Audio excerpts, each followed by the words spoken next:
¿Qué tal? Buenas noches, sean bienvenidos a este primer episodio del podcast La Internacional Lectora, un podcast donde vamos a estar hablando de un libro de un país diferente cada semana. Entonces, acompáñennos. En este caso, pues obviamente vamos a decir el eslogan de nuestro podcast, que es lectores de todos los países unidos. Lo único que tenés que perder más que...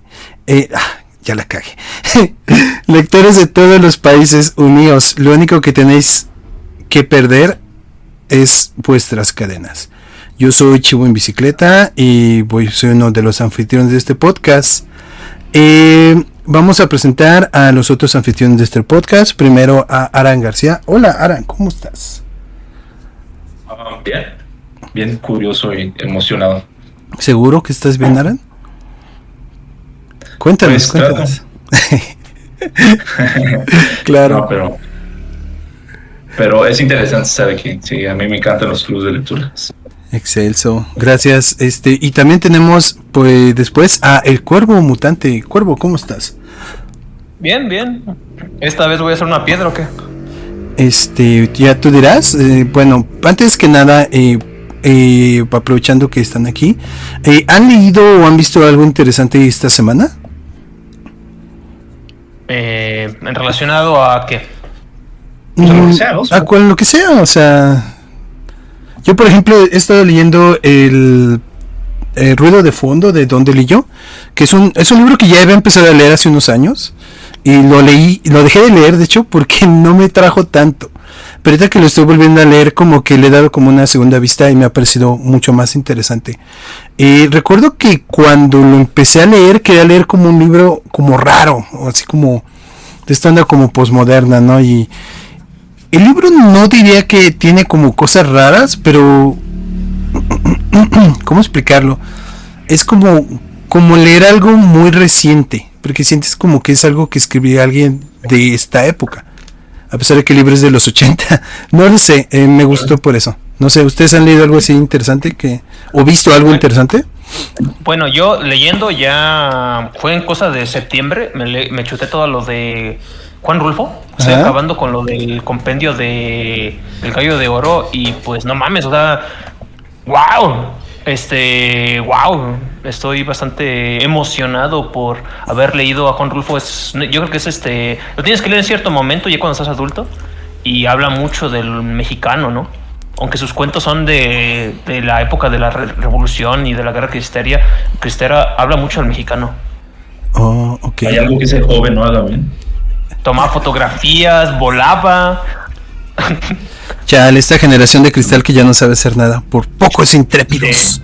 Sí. ¿Y tú, Aran, nos quieres compartir algo? Bueno, yo casi siempre me enfoco a una novela en particular. Bueno, aparte de la que estamos leyendo, o que vamos a hablar, pero pues estoy leyendo William Faulkner, uno de los exponentes principales de la literatura estadounidense. Sí. Y wow, sí, es vale la pena. Sí está un poco enredado, pero definitivamente sí tiene muy bien su fama establecida en la narrativa no lineal, sino también basada mucho en lo complicado que pueden hacer las emociones, el conocimiento, el creer. Todas esas cosas se desenvuelven, ¿no?, en la historia que estoy leyendo de Luz de Agosto. Oh, interesante. ¿Y si sale alguien diciendo "My name is Brittany Amer"? ¿Así todo redneck? Nah, no es cierto. No, pero fíjate, el género es gótico sureño. Ajá, sí. Y sí, o sea, sí, obviamente sí lees un poco con ese acento. Bueno, siempre que pienso en gótico sureño, pienso así como en... ¿qué será? Casas así enormes, en plantaciones. Pues Shirley Jackson, ¿no? La de Vivíamos en el Castillo. Algo así. O sea... Bueno, también está ¿cómo se llama? La cabaña del tío Tom. Claro, sí.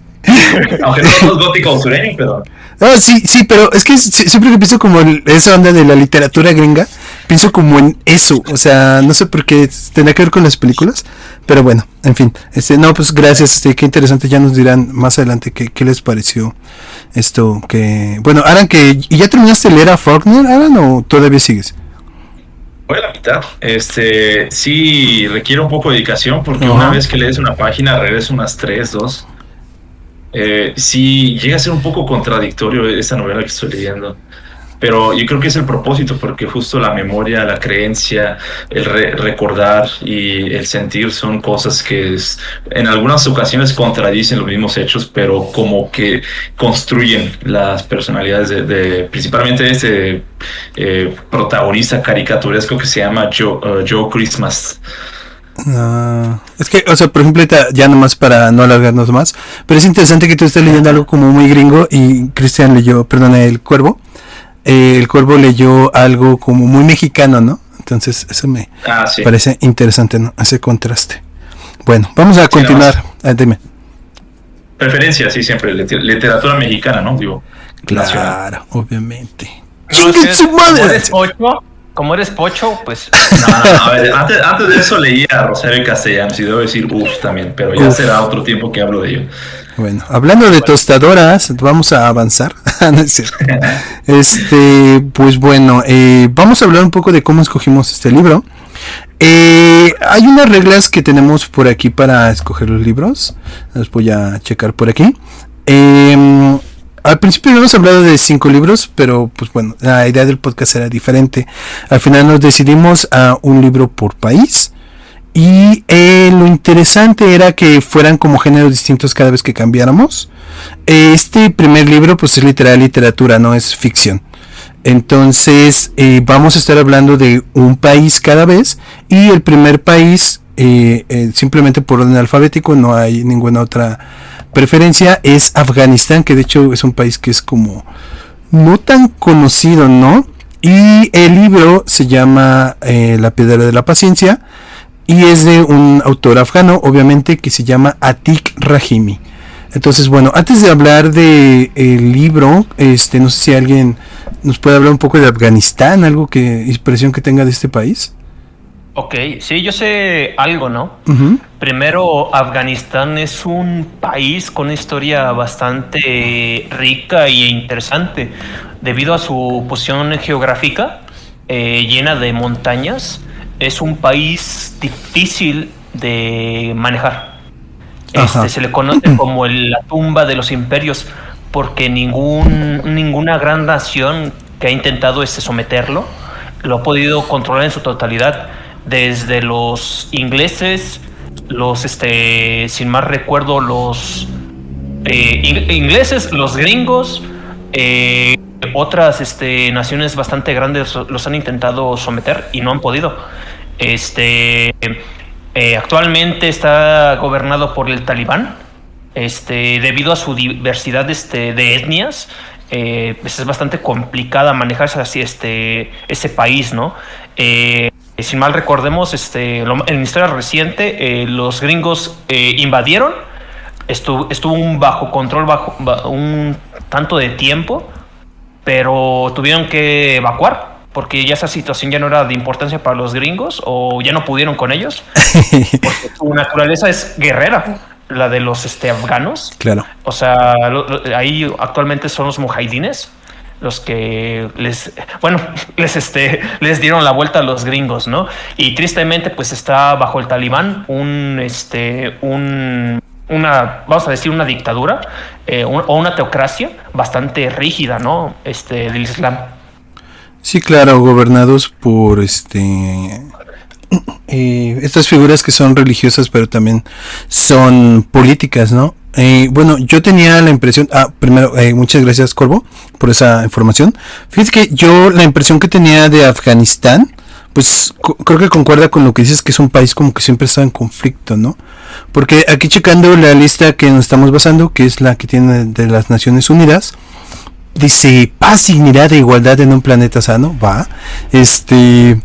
dice que la fecha de admisión de Afganistán fue el 19 de noviembre de 1946, que si lo piensas es una fecha muy reciente. O sea, creo que la estabilidad como país, como muchos otros de Oriente e incluso continente africano, pues fue algo que les costó tener, ¿no?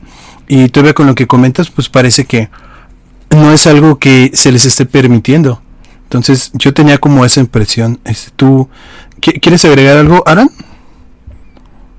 No, realmente, bueno, creo que lo importante es justo lo obvio que es vivimos en un mundo, ¿no? Que domina el occidental. Entonces, creo que lo que sí se puede agregar a eso es que, pues, desafortunadamente siempre hay un mal estigma con todo lo que involucra el Medio Oriente. Y principalmente la situación política que ha ocurrido constantemente por las guerras subsidiadas. O sea, siempre se lleva entre, ¿cómo se le dice? ¿Entre los pies? Como residuo, ¿no? O sea, entre los pies, eso es nosotros decimos entre las patas, ¿no? O algo así. Sí, o sea, lamentablemente, o sea, hay mucho sufrimiento entre la civilización que están, pues, como población común. Lamentablemente, muchos conflictos por intereses externos han arrastrado a la sociedad afgana. Sí. Entonces, pues, un país pues, primero muy interesante por toda esta situación. Y pues, vamos a ver, allá hablando del libro específicamente, qué sucede con él. Por ejemplo, aquí entre los datos que tengo del autor, tengo que, pues, él, a pesar de que Sief es afgano, es una persona que no vive en Afganistán. De hecho, aquí Ara nos hizo el favor de pasarnos el sitio web que tiene, porque es alguien interesado en la fotografía, y pues sus fotos son como interesantes.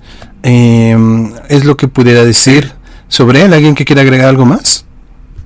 Precisamente acerca de la fotografía, bueno, nada más me gustaría agregar brevemente, justo porque se tuvo que haber visto la necesidad, yo creo que ahorita Chris elabora en eso, pero se vio la necesidad de refugiarse, pedir asilo en Francia prácticamente.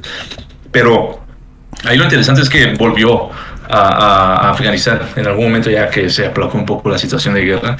Okay. Y justo a fotografiar, ¿no? O sea, los residuos que dejó esa guerra, de la cual él se tuvo que alejar lamentablemente, pero se ve que sí sigue conectado con sus raíces y con la necesidad de volver a hablar de los problemas que, pues, francamente, pues, bueno, ya lo vamos a ver en la novela, ¿no? Pero justo sí se ve ya ahí la impresión que él sigue teniendo de su propio país. Claro. Aquí nada más agregando un poquito más. Él en 2008 recibió el premio Goncourt por su novela Piedra de la Paciencia, que es la que vamos a analizar. Vivió la guerra de Afganistán entre 1979 y 1984 y ahí se refugió en Pakistán.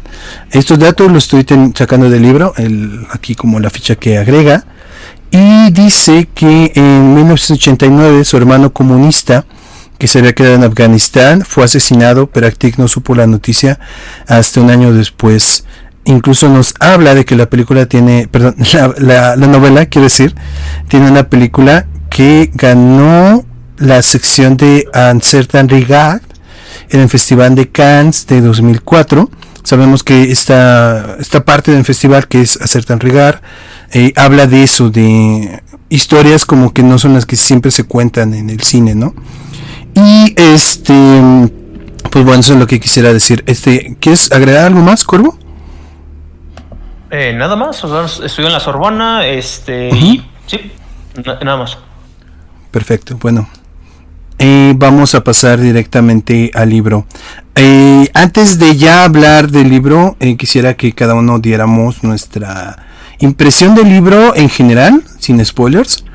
Pues ahora sí que para esto, ¿nos recomendarías? ¿Te gustó? ¿Y qué piensas, no? Si gustan, yo empiezo.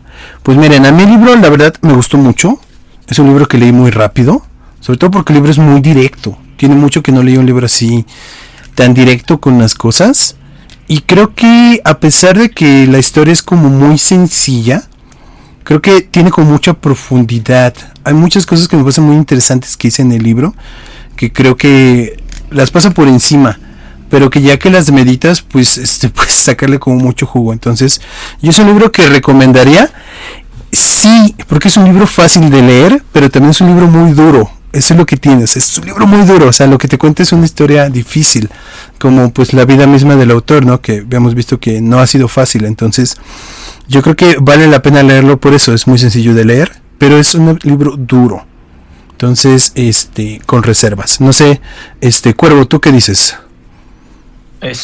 Sí, curiosamente este libro Me pasó como con otras obras de escritoras, que cuando lo terminas de leer y tienen como este mensaje un tanto feminista, ¿no? Te hace como reconsiderar el papel de la mujer en la sociedad actual y cómo en algunas partes del mundo está totalmente sometida, ¿no? Te hace pensar en esto, te pones en su papel. Claro, sí. Tú, Aran, ¿tú qué piensas? Sí, definitivamente, agregando el tema del feminismo también está cierta crítica a la ortodoxia religiosa y todo lo que es estrictamente controlado por el hombre, que es tanto sociedad como lo puede ser política, familiar y todo lo que tenga que ver una autoridad. Sí, hay un claro mensaje aquí de estar en contra de eso. Y pues precisamente siendo un autor hombre, creo que es pues, primero la autoconciencia y cómo uno contribuye a eso. Me parece interesante la primera frase que dice del cuerpo para el cuerpo, con el cuerpo, desde el cuerpo y hasta el cuerpo, porque creo que hace referencia a un filósofo. La verdad, yo desconozco quién es Anthony Artaud, la verdad.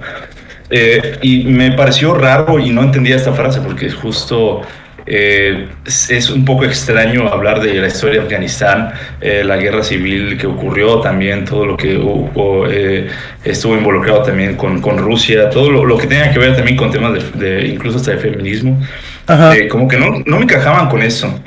Pero ya viendo un poco la historia, cuando todas estas cosas están estrictamente regulados a través de mandamientos y lo que se le conoce también como el purda, son todos esos ordenamientos que bajo una ortodoxia religiosa el hombre es el encargado de ser estrictamente el controlador y regulador de todo, de la mujer, sus emociones, su deber, sus responsabilidades.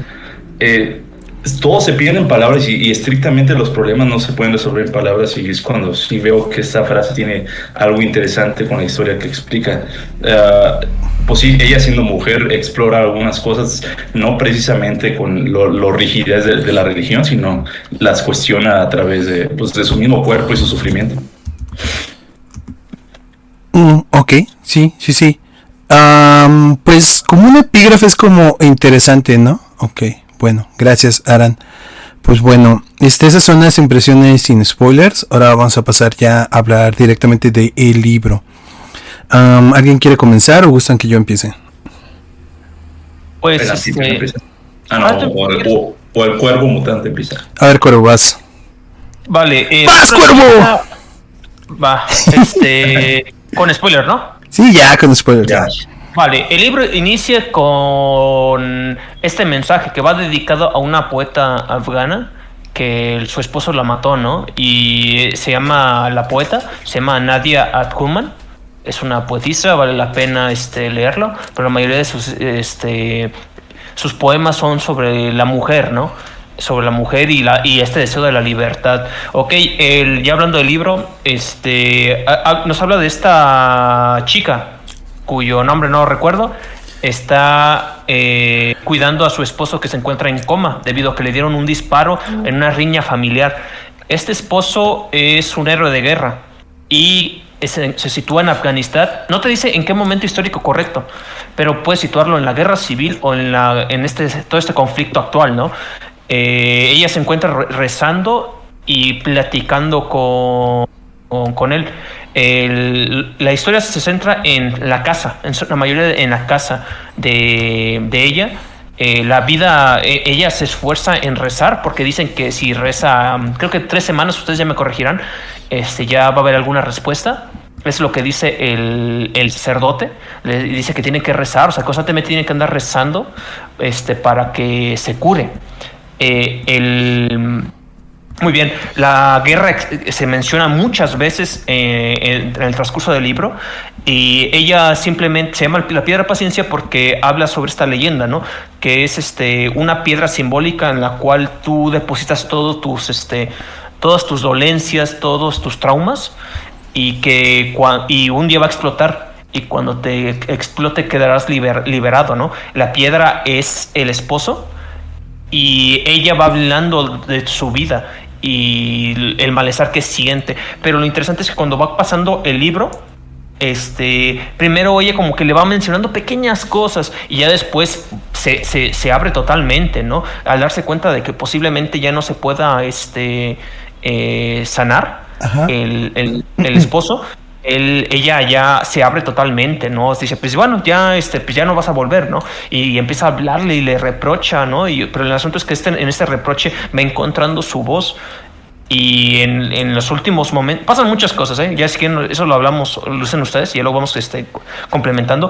Pero cuando ella ya encuentra su voz y ya entiende totalmente las cosas, o le pone orden a este caos que tenía y voló, el esposo despierta y literalmente explota, pero explota la cabeza de la esposa en el suelo, ¿no? Porque el esposo le escucha y literalmente queda ahí inconcluso, ¿no? Si se salva o no, pero digamos que quemó, ¿no? Con el final, ¿no? Pues yo digo que todo salió, bueno, queremos que le vaya bien a la protagonista, ¿no? Claro. Pero como en realidad las cosas, ella murió. ¿Habrá secuela o no secuela? Pues es que va a haber otra piedra, ¿no? Piedra de la Paciencia 2, Electric Boogaloo, ¿no? Sí, no, pero ¿quiero complementar algo? Muchas cosas, muchas cosas. Bueno, específicamente de eso, fíjate que aquí estaba viendo en mis anotaciones, creo que nunca mencionan un nombre, porque, bueno, como es prácticamente un monólogo, que ella es la que habla y únicamente habla a otro personaje que ya veremos más adelante, que es este soldado que encuentra. Creo que no se nombra a ella misma y tampoco le da un nombre a su esposo, o sea, siempre le habla como implicando que ya se conocen, nunca le da un nombre, y creo que eso habla como de este anonimato de todas estas mujeres, ¿no? Ahora, con respecto a lo que comentas de la metáfora, me parece muy interesante porque es como una metáfora literal, o sea, es muy claro lo que pasa, o sea, ella se desahoga con su esposo porque literal se desahoga. Y pierde como esta noción de que también es otra persona, ¿no? Ahora sí que como si fuera su diario, ¿no? Y le pone, pues sí, ahora hice esto y aquello, y cuenta como unas cosas que, como yo recuerdo que iba leyendo el libro y me parecían como muy impactantes, ¿no? Como que una mujer con la que has vivido y es pues tu esposa, tenía este tipo de cosas, pero va en un sentido en que ella se está desahogando. O se está tirando como todo esto que nunca le ha dicho, porque literal dice, es que nunca me escuchas y ahora sí me estás escuchando, pues ahora te voy a decir todo lo que traigo dentro, y pues no se guarda nada, y pues eso provoca un poco lo que sucede al final, injusto, podríamos decirlo, pero esa es la razón de que acabe como acabe nuestra protagonista. Y me parece interesante porque ahora sí que marca el inicio y el final muy claro de la historia. A pesar de que te deja el final en veremos, en continuará, puedes notar que la historia se acabó. O sea, es muy claro que ahí hay un final claro, con intenciones del autor, ¿no? No sé, ¿qué piensas, Alan? Sí, definitivamente. Todo lo que ustedes comentan, y hay algo también que a mí me parece interesante, y es el posicionamiento, ¿no? de la mujer en el hogar. Ajá. Es precisamente una de las cosas que yo considero que es el fuerte de este libro. Y no hablo posicionamiento tanto en el lugar físico, ¿no? Sino más bien en su responsabilidad. Y porque es curioso, porque la historia como tal no sale de la habitación. Algo que me parece que restringe mucho... bueno, más bien, o sea, hablando en temas sociales verdaderos, o sea, restringir a la mujer a ciertas responsabilidades por la ubicación en la que debe cumplir esos lugares, es principalmente el hogar. Claro. ¿No? Oye, perdón que te interrumpa, pero una cosa que comenté con el cuervo, que a lo mejor aquí vendría bien, es que creo que a pesar de que la protagonista es esta mujer que cuida a su esposo, el punto de vista es de su esposo, porque hay estos momentos donde no hay nadie, no está ella, y simplemente dice, la habitación está oscura, hoy se oyen ruidos al fondo, pero no hay pensamientos ni nada, y creo que es porque el punto de vista que es del esposo, por eso hay momentos donde no sucede nada o ella no está. Creo que esa es la razón. Puede ser. A mí, yo lo que iba a comentar, porque yo tengo una opinión diferente, o sea, no digo que, creo que lo maravilloso de una lectura es que se complementan en ideas que van a la misma dirección, ¿no? Ajá. Y precisamente yo lo que veo hablando de esta responsabilidad de las mujeres, la mujer solamente está definida por esta habitación. Sabemos que sale, se pone su burka, sabemos que hace cosas fuera de la habitación, pero allá afuera no es nadie. No se conoce su lugar, es lo que haga, o todos los acontecimientos o su personalidad están totalmente desapercibidas, invisibles. Mientras tanto que aquí la única habitación en la que se atreve a hablar y a desahogar sus problemas es la habitación en la cual está confinada bajo pues, un patriarcado, ¿no? O sea, sus responsabilidades como mujer están solamente aquí en la habitación.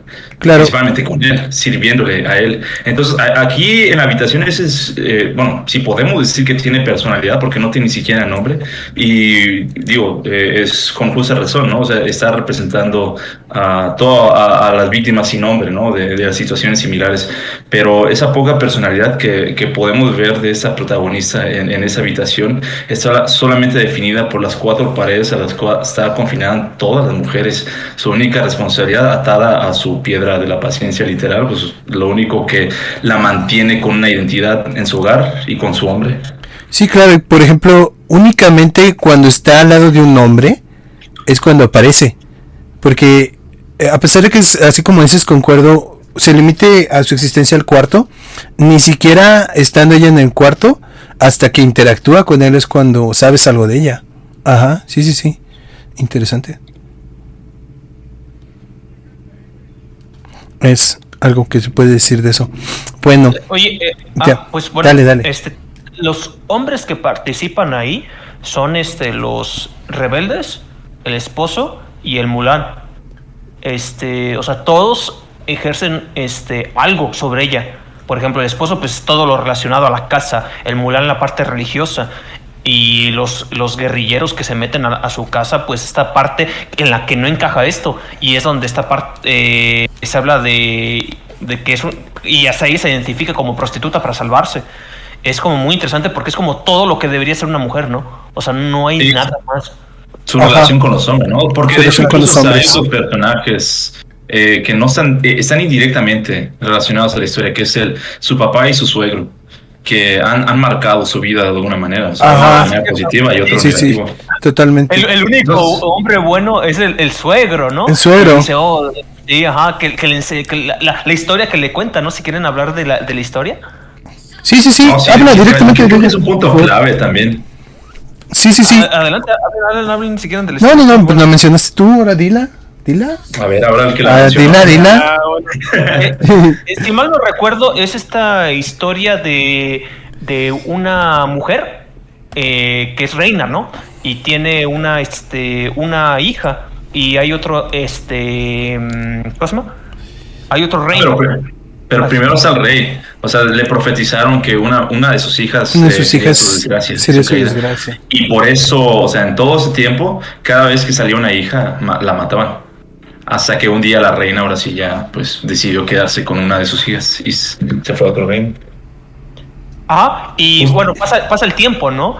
Y la que se escapa, tiene un hijo, una hija que es al final, que es hija del rey. Y por azares del destino, pues el rey va a atacar el otro reino y pues tiene que tomar una decisión la hija, ¿no? Creo que, a ver, bueno, ahí me pueden hablar un poco más porque ya me hice lío. Sí.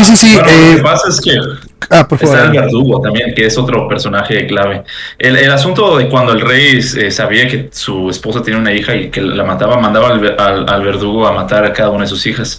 Pero en una de esas la reina impidió que mataran a una de sus hijas y huyó con el verdugo junto con su hija, hasta que eventualmente ellos formaron parte de un nuevo reino. Y ya tiempo después el rey fue conquistando reinos, buscando a su esposa hasta que la encontró. Y pues eventualmente la hija de la reina fue a confrontar al rey, incluso a ofrecerse en casamiento, porque ella no sabía que era su padre. Entonces, ahí el asunto es que ahora hay una desgracia en la familia, que es el incesto. Entonces, esa es una pieza clave ahí, porque ahora el incesto va a provocar justo que se tome una decisión para hacerse cargo, ¿no? de ese honor de la familia, que prácticamente sería pena de muerte con aquellos que han participado. Ujú. Pero también involucra también pues el conflicto que está entre los reinos. Entonces la hija se ve en necesidad de tomar una decisión, y el asunto, así resumido en pocas palabras, ¿cómo hacer que todos tengan un final feliz? Y esa es la pregunta que la protagonista, cuando escuchaba ese cuento, se preguntaba ella misma: ¿cómo hacer que todos tuvieran un final feliz, ¿no? Dada esa situación. Claro. Pero creo que... dale, Cuervo. Sí. Dale, Cuervo. No, sí, lo que ella entiende con el futuro, bueno, ya en la actualidad, o sea, es un mensaje duro, ¿no? Y de adultos, ¿no? Y es el hecho de que si, ahí lo menciona, ¿no? Tu felicidad significa la desgracia de varios. O sea, nadie puede ser feliz, o sea, al final cuesta algo, ¿no? O sea, y al final hay alguien en desgracia, ¿no? Creo que ahí va ligada el final del cuento, ¿no? Y también del mismo libro. Creo que va, por ejemplo, también una cosa que se nos pasó es que esta historia, si bien quien le da como una guía es el papá de su esposo, quien se la cuenta es su abuela, ¿no? Y sí. su abuela se la cuenta, pero ella la deja hasta donde hay como esta pregunta de que qué va a hacer la hija del rey, ¿no? Si va a matar al rey, si se va a casar, pero tiene que matar a su mamá, etcétera. Y, por ejemplo, yo lo relaciono un poco también con su tía, que es esta onda de que dicen que ella la volvió a encontrar. Ella la reconoció que es diferente porque su tía se había hecho pasar por muerta para tener como una vida, ¿no? Entonces creo que va por ahí también un poco esta cosa de que tienes que sacrificar algo para ser feliz. Porque su tía sacrificó eso, ¿no? Literal, no tener familia, no tener vida familiar para hacer su vida propia. Y hasta... Es que no dan muchos detalles, el libro tiene esa onda que te deja como muchas cosas así al aire, pero puedes entender que su tía tiene una buena vida, porque hasta incluso es con quien ella va y se refugia, va y deja a sus niñas con ella y así. Entonces otra persona que ella menciona que ha influido en ella es, aparte de su suegro, es su tía. Entonces tiene que, o sea, como que liga muy bien todo esto el autor, desde este mito que es como muy árabe, ¿no? A mí me recordó muy a esa onda de las mil y una noches, con lo de la piedra y así, y hace muy bien eso. Yo creo que cierra como muy bien todas esas cosas. Sí, y encima de eso, o sea, el cuento tiene un propósito para representar las tres cosas, Claro. que es ley, moral y amor. Entonces, el asunto con esas cosas es que tiene que renunciar a unas de ellas para poder tener una vida satisfactoriamente, digamos, por un buen camino. No se puede cumplir las tres, y esa es la situación en la que se encuentra. Renuncia a la ley para ser feliz siguiendo el amor y la moral, o renuncia al amor para seguir una vida bajo estrictamente la ley y la moral en la cual se vive, ¿no? Ajá, sí, claro. Bueno, hablando de moral, una cosa que yo quería resaltar del libro es cómo se habla del sexo en el libro, porque el libro es muy sexual. Sí. O sea, creo que la primera escena que a mí me impactó fue cuando literal le dice al vato ese, es que cuando, perdón, a su esposo, que le dice, Al vato. disculpen mi vulgaridad para referirme a las personas, le dice, es que cuando tú piensas que me desvirgaste, no papá, yo lo que estaba teniendo era mi periodo, pero como tú como hombre no sabes qué onda, pues, te la creíste, ¿no? Que esta onda de la pureza se juega mucho con ella, ¿no? Y esa es la primera revelación. Luego esta onda de que pues el vato nada más no la satisfacía, que también es como muy orgullo de hombre que le diga esto. Y creo que la revelación más fuerte es esta onda de que pues sus hijas no son de él, ¿no? Y habla de este milagro que sucede para que quede embarazada, ¿no? Porque él era quien no... ¿cómo se llama? Que no era estéril, quiero decir. Y me gusta mucho porque, o sea, luego siento que esta onda de la sexualidad femenina se toca como de una manera muy exótica en los libros. O sea, ay, sí, ella descubrió su sexualidad o hasta como con un punto así como perverso, se da la palabra. Y aquí me gusta que se habla como con una naturalidad, porque pues es algo que seas hombre o mujer lo tienes, pero aparte como hasta algo como manipulado, no sé cómo explicarlo. O sea, ella lo utiliza como a su ventaja, a pesar de que quien creyeras que tiene como control sobre eso es su hombre, ¿no? No sé ustedes qué piensan de este aspecto del libro. Mira, aquí hay una frase que me gustó bastante, y es ella diciéndoselo creo que a su esposo o a su esposo, y dice, yo vendo mi carne igual que vosotros vendéis su sangre, ¿no? O sea, esto es muy utilitario, ¿no? O sea, la mujer solo sirve para reproducir, ¿no? Y mientras los hombres solo sirven para la guerra. O sea, lo que mencioné de Afganistán, ¿no? Un país guerrero. O sea, así muy utilitario, ¿no? Tú solo sirves para esto y nada más. Sí, no, y tiene también otra relación con lo que mencionaba de la ortodoxia religiosa. El concepto como tal aquí que vi que está muy relacionado a la pureza femenina es el purda.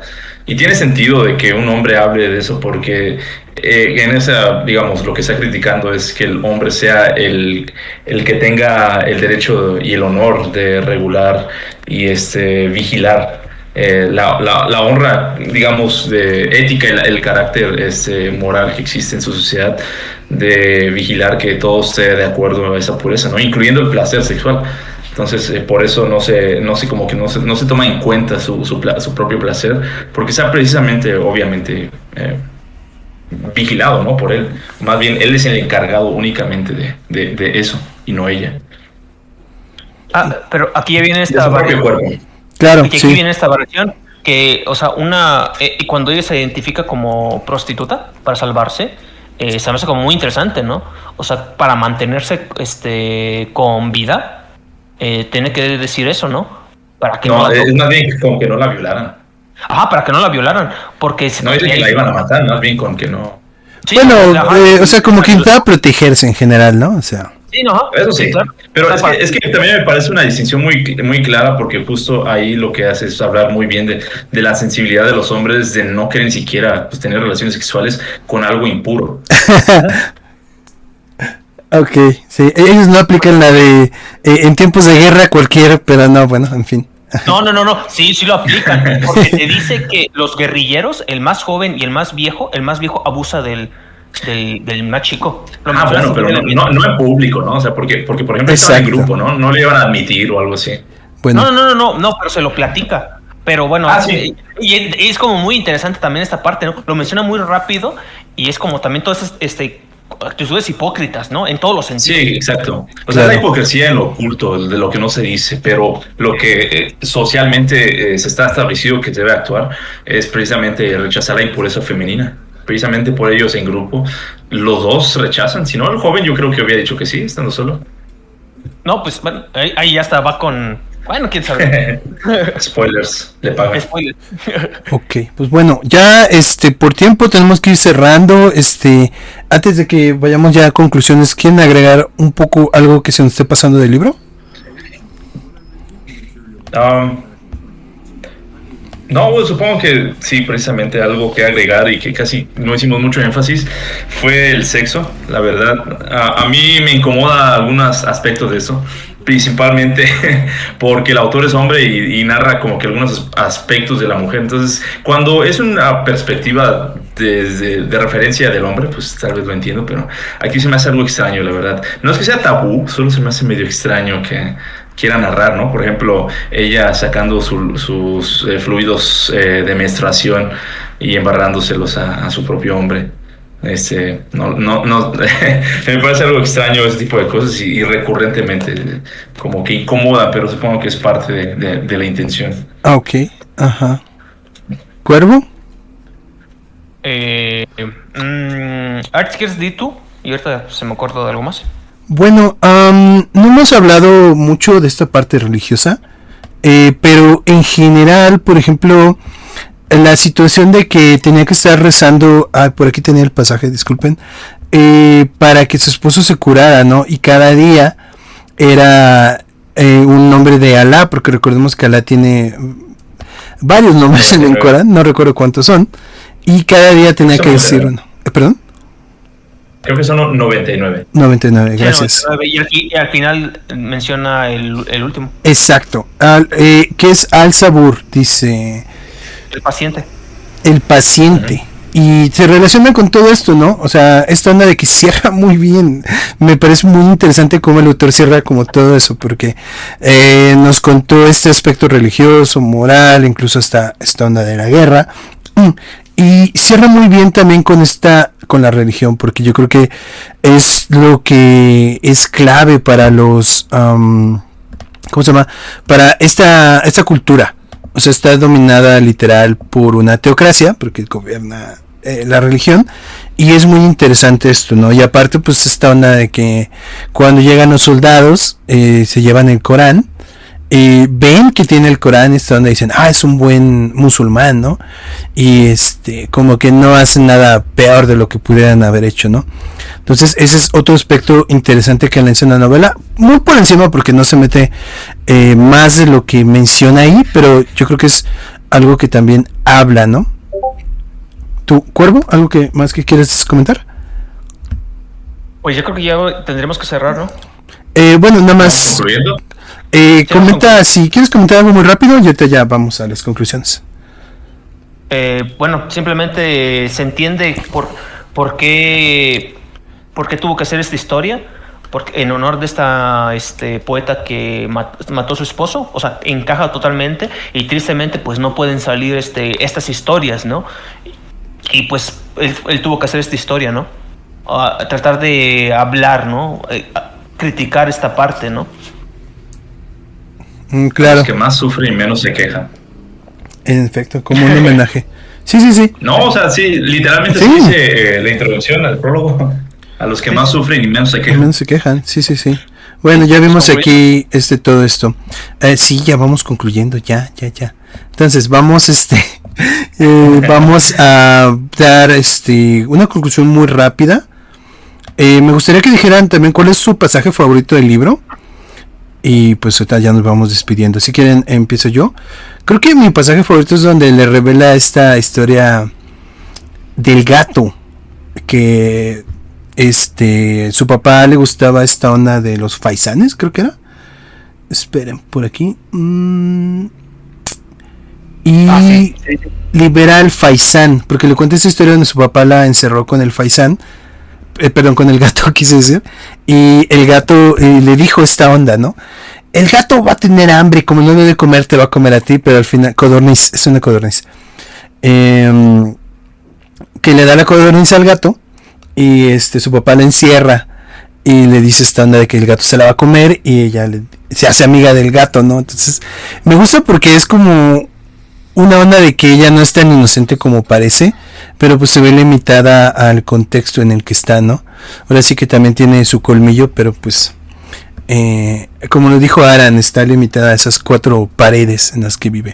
Y conclusión, pues creo que lo había dicho en principio, el libro me parece muy interesante, sobre todo porque jamás había leído un libro que recuerde de alguien de la cultura árabe. Entonces es muy interesante eso, y vale mucho la pena. Insisto, es muy corto. Si no lees mucho, yo creo que es un buen libro para leer. Aran, ¿tú qué piensas? ¿Qué pienso? Uno de mis pasajes favoritos, casi el inicio, cuando se está dando cuenta, o sea, más bien cuando como que se sorprende en su aislamiento de la libertad con la que puede expresar con palabras sus ideas. Y dice literalmente: Alá, protéjame que me pierdo, muéstrame el camino. Y dice: ninguna voz, ningún camino. Que siento que si bien sí critica mucho, o sea, la rigidez de las estructuras religiosas para imponer ciertas costumbres y a costo del sufrimiento de algunas personas como son las mujeres, no significa que está rechazando la religión, sino sí está criticando lo rígido que puede ser para resolver problemas sistémicos muy complejos, del lado, por ejemplo, de guerra y del sufrimiento de las mujeres que sufren en ese patriarcado. O sea, sí los cuestiona, pero se encuentra con una incapacidad de poderlos expresar con un lenguaje que desconoce, ¿no? Porque es la primera vez que se atreve a hablar. Es la primera vez que vi que hay algo interesante aquí. Entonces, es mi pasaje favorito y siento que es como una conclusión grande que saco de ese libro. Gracias, Aran. Cuervo, ¿tú ya para ir concluyendo? Vale, se menciona que el día a día es siempre igual, ¿no? Te dice que va el aguador, que va el mulá diciendo estas oraciones, va un joven cantando una canción de amor, que es muy graciosa. Ah, sí. Sí, que es muy graciosa porque se la canta a una mujer que no le hace caso. Ay, ni la encontré, pero sí. Ah, sí, es que es gracioso. Y no me acuerdo qué otra cosa pasa. Ajá. Pero lo interesante es que como va pasando la guerra, van desapareciendo. El único que queda es el mulá. Bueno, sí. Sí, y eso hay muchas cosas que me gustaron, pero eso es lo que más recuerdo. Y eso me gustó. O sea, eso pasa, o sea, está la historia principal y lo que está en el exterior, y lo que está en el exterior está cambiando, hay una guerra y las cosas cambian y no le hacen caso al interior, porque hasta la guerra llega al interior. Uh-huh. Sí. Y listo, esa sería mi conclusión para no irme más largo. Perfecto, pues bueno, este es un primer episodio del podcast. Ya vamos viendo cómo vamos cerrando y de tiempo, pero creo que estuvo muy bien. Pues bueno, primero, gracias que nos estás escuchando. Si nos estás escuchando, recuerda que cada mes vamos a hablar de un libro diferente. Aún no hemos decidido el siguiente libro, pero puedo decir que es del país Albania, que en mi vida he oído, así que ya veremos qué libro vamos a traer. Lo estaremos anunciando por aquí para que estén al pendiente. Gracias a Aran García y al coro por estar presente, y bueno, hasta luego. Buenas noches y buena suerte.